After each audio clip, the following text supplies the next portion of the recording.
चतुराय गान प्राणाय गानान्तरात्मने गानोत्सुकाय गानमत्ताय गानोत्सुकमनसे गुरुपूजिताय गुरुदैवताय गुरुकुलस्थायिने गुरुविक्रमाय गुह्यप्रवराय गुरवे गुणगुरवे गणनायकाय गणदैवताय गणाध्यक्षाय धीमहि।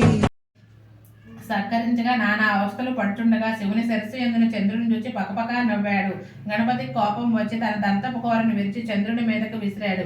ఆ దెబ్బకు ఏర్పడిన మచ్చ చంద్రునిలో ఈనాటికి ఉన్నది. ఆవేశంతో ఊగులాడుతున్న వినాయకుని పొట్ట చిట్లించి పాములతో బొజ్జను చిట్లింది.